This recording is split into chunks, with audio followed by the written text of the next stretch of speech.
Clyde, do you remember the time when Charles hired Tad to caddy for him? Yes, I do. As I recall, he disappeared somewhere around the 11th hole. Yeah, taking his golf clubs with him. It happened that that day the high school girls' golf team was at the club. Oh, and by the time Charles got back to the clubhouse, there was Tad, surrounded by all those beauties and giving them tips on their golf swings. Never mind that he never played the game. It was just typical Tad. Oh, absolutely. You know, Charles always used to say, Tad could charm the birds off the trees. Well, he didn't do too bad with the ladies either. Charlie? Well, I must say that is one department in which I did not approve of Tad, his cavalier attitude toward the ladies. Well, when he was younger, he wasn't always as sensitive as I might have liked, but he did change, Phoebe. I suppose. As you well know, I was terribly against his involvement with Brooke, but they both said they knew what they were doing. Tad was always very fond of Brooke. It's just that he never stopped loving Dixie. That's it. I know, and Brooke realized that. Oh, but how could I possibly blame Brooke for falling in love with Tad? Well, if I'd been younger, I'd probably have given him a tub of myself. Oh, Phoebe, if only Tad could have heard that. He was devilishly handsome. Nobody could take that away from him. And, oh, what a delicious sense of humor. Charm the birds out of the trees. Mm. Ruth, dear, I know how you're feeling. I do. There is no hurt in the world that a parent can endure as bad as losing a child. I still grieve for my Anne. Oh, I'll get it. David. Hi, Pat. If it's all right, I'd like to see Dr. and Mrs. Martin. Come in. I just want you to know how sorry I am. Thank you, David. Dad is a great guy, and everybody is going to miss him. How you doing, man? Thanks for coming over. Joy. Sorry, man. I know how you feel. Oh, that's all right. It's good to have your friends come over at a time like this. Have you met Charlie? This is my nephew, Charlie. Nephew? Yeah. Yeah, it's hard to believe, huh? Old Uncle Joey here. Well, good to meet you. Yeah, my mom is Joey's half-sister, Tara. Oh, yeah. Right. Sarah wanted to come, too. She had some emergency work that came up at the last minute. She and my father wanted me to extend their sympathy. Thank you. Come in. Oh. Joe. Ruth. Father. I'm so very sorry. You have my deepest sympathy. Thank you. I apologize for Opal's absence. How is she? She refuses to believe that Tad's gone. I know. Yes, we're finding it difficult to accept ourselves. And Dixie? She's finding it pretty hard, I'm afraid. She's still at home. Laney's with her. I don't know if Opal told you, but I hired some men to search for Tad, and they were out on the river very early this morning. I don't suppose they found anything? No. Only this. Is it Tad's wallet? I thought Dixie should have it, but I was afraid that if she saw it now. So, would you give it to her when you feel that she can handle that? Yes, I certainly will, Father. Thank you.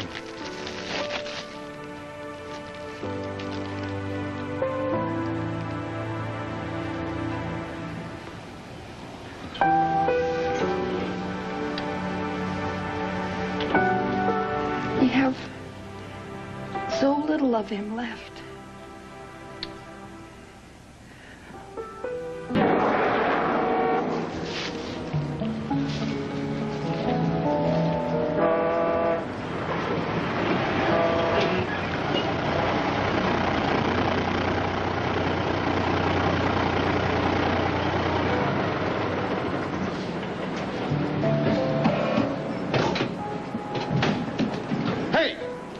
You could have been killed.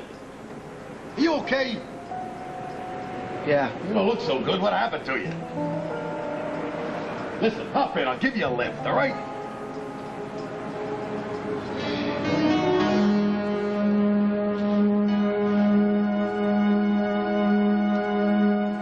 Come on, it's going to be all right. We have each other, and we're going to get through this. Now, listen, honey, what about you? Have you had anything to eat? No, I'm just not hungry. What about Junior? Have you talked to him? Yeah, I did. He's doing just fine. I talked to him for a few minutes on the phone, and Adam's taking good care of him. You're so strong, Ruth. Wish I could be like you. Darling, you're doing just fine. Everybody's been so kind and thoughtful. I'm just afraid that Afraid, sweetheart? What are you afraid of? I'm going to fall apart at the circus. Now, come on, listen to me. Joe and I will be right there with you. And you have Will, and you have Laney, and Palmer. And we all love you. I love you, too. It'll be okay. You know, when I was younger, I used to wonder why people had funeral services. But I've come to understand what a great comfort they can be. That when you lose somebody that you love, it's good to be able to share the grief and to know that you're not alone. I feel alone. I miss him so much. I know. I do know.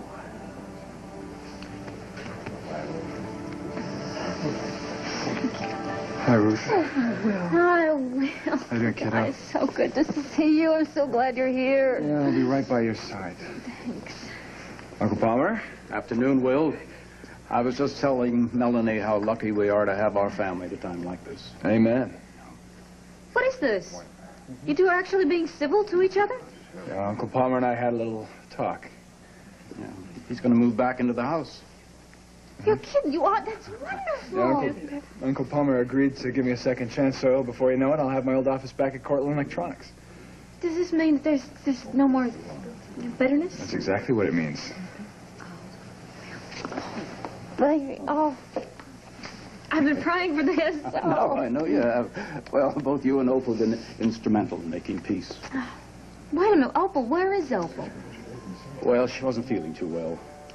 You mean she's not coming to the service? No, I'm afraid not. No, she just didn't feel that she could handle it, so I thought it best not to pressure her. Would anyone care for some coffee? Oh, Katie, I would, please. Excuse me. Go ahead. Uncle Palmer, I thought you'd like to know. After you left, I went by to see Opal again. And? Well, I did my best to persuade her to come to the service, but she refused to have any part of it. She just doesn't believe that Tad's dead. Yeah, I know. Between you and me, I'm very worried about her.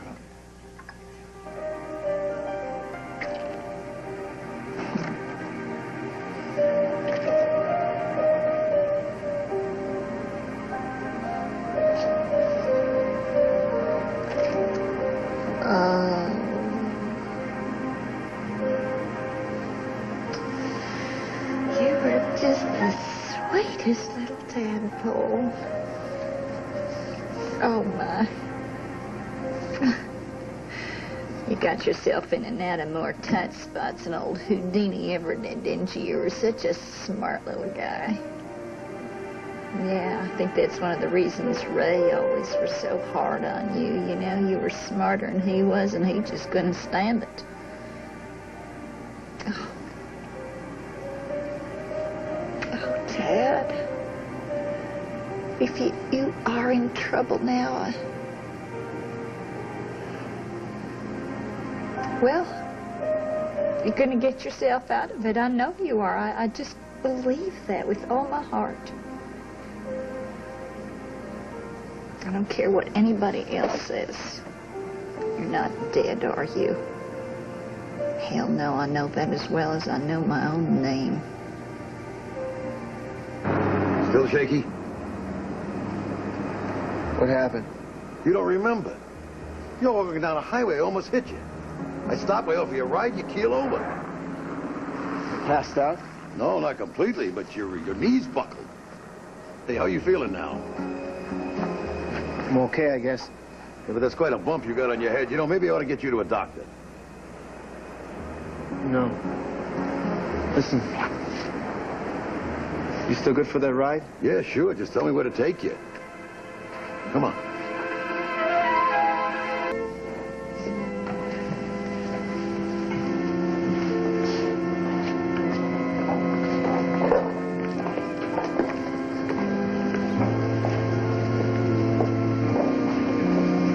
Dixie, I want you to know how sorry I am. And I want you to also know that you're in my prayers. Thank you, Sky. You all have my deepest sympathy. We appreciate that. I think it's time we should go in. Dixie, are you all right? I'm not going to do this, Laney. Ted and I were supposed to be married here. I know that this is hard for you. Is there anything I can do? Uncle Palmer, you go on. We'll be along in a minute. I didn't think I had any tears left. I think that you're being very strong. Like a bowl of Jell-O. How am I going to say goodbye to him, Mommy? He loved you with all of his heart. And he'll always be with you.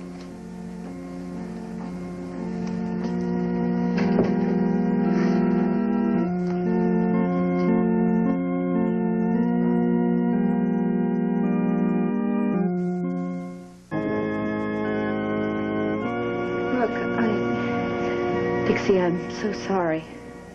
If my being here makes things more difficult for you, I'll leave. I know you loved him. I know that you're hurting, too. I wish there was something I could do for you. I'm really just glad you're here. Thank you.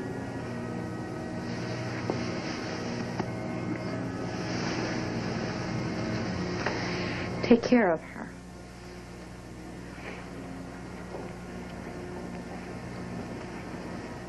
Tad would have been so proud of you.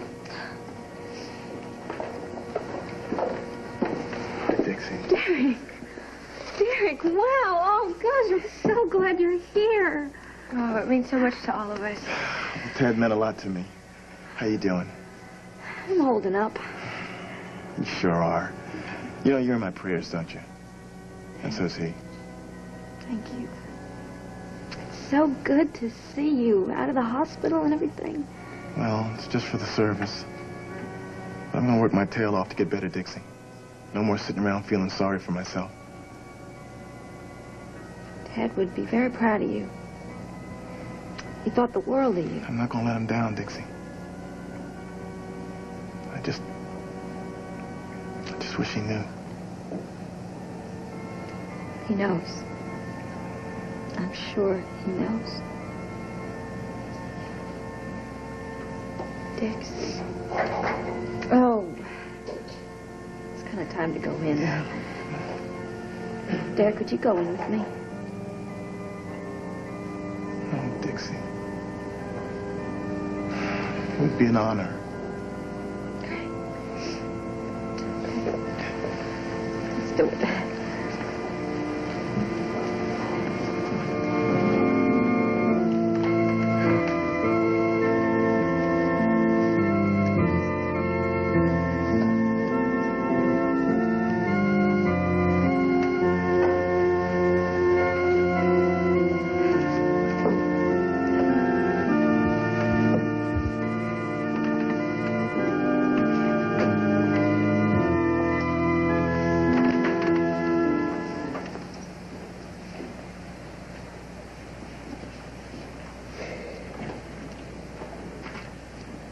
I am the resurrection and the life, saith the Lord.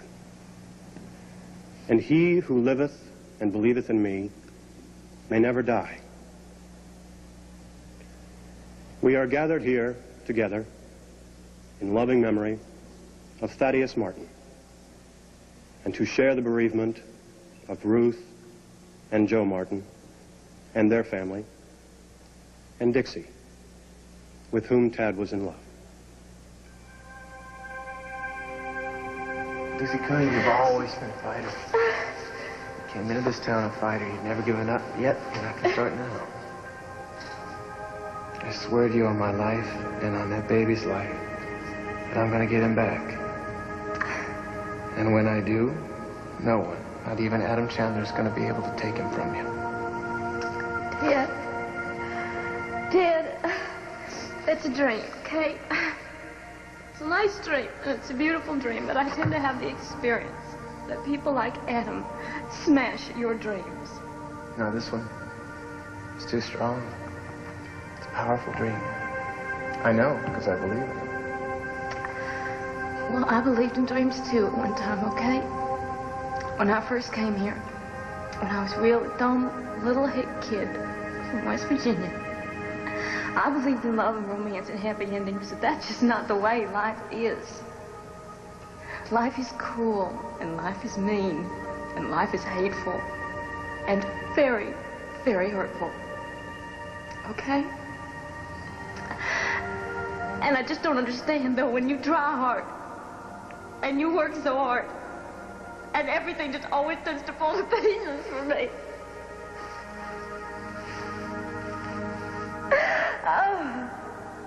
You did too much to the wrong person, that's all. You didn't know that then. Well, I certainly know it now. And I know what dreams are. Dreams are dreams. They're not real. They are just make-believe. You're wrong. Dreams are real. And they come true all the time. I know. Because I'm going to make your dream come true.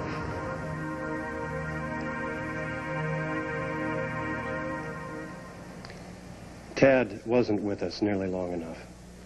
But during the time allotted him, he changed many lives. So today, we'd like to remember the years he spent with us and the joy he brought to us. Dr. Hubbard?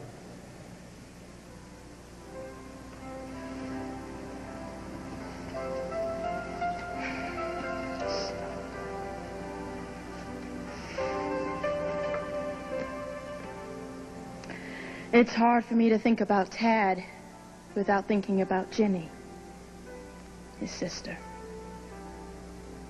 Many of you remember her, I'm sure. And for those of you that don't, well, she was my best friend. Jenny, she loved Tad.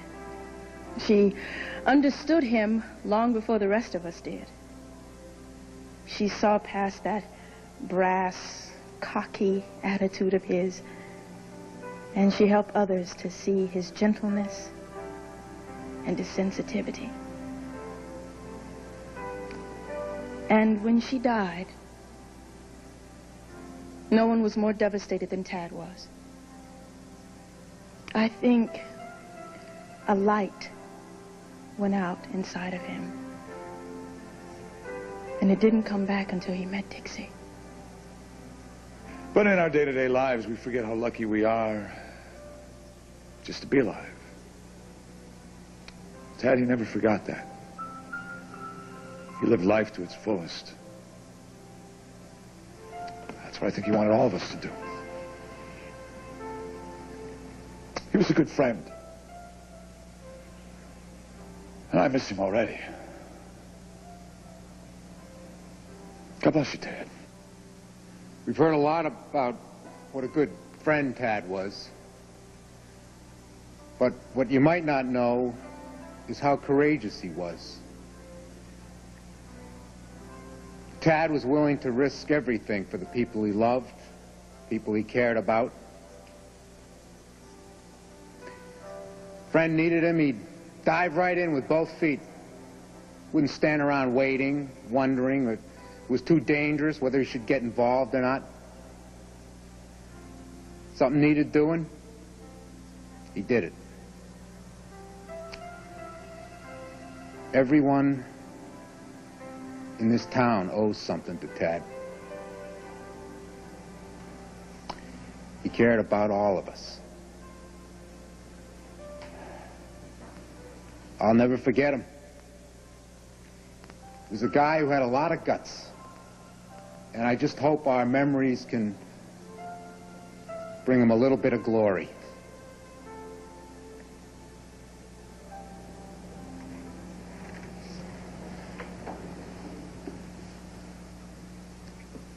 Let us pray. Our Father, who art in heaven, hallowed be thy name.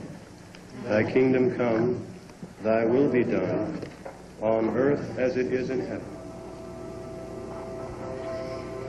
Dear Lord, wherever my boy is, please watch over him.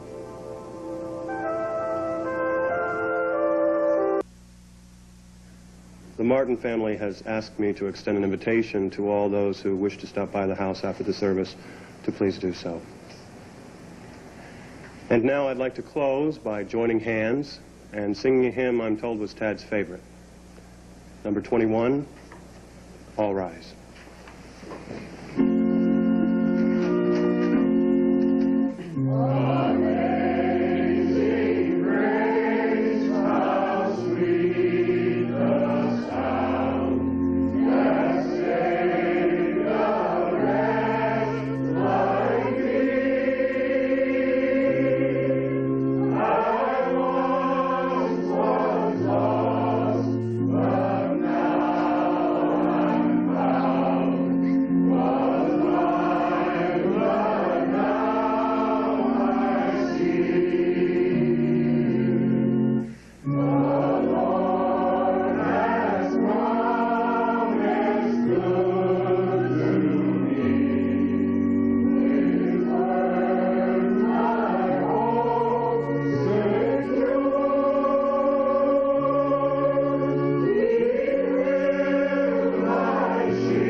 Wondering if you knew what they did with Billy Clyde's body.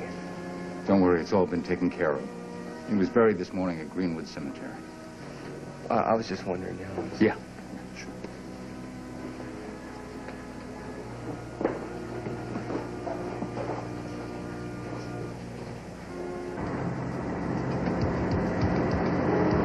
You're not going to talk me to death, that's for sure. Hey, I don't mean to seem nosy, but you seem to have a lot on your mind. Not really.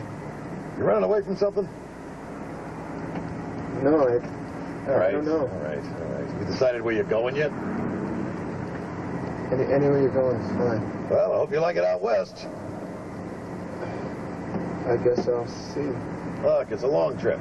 Get some rest. And maybe you feel like talking then.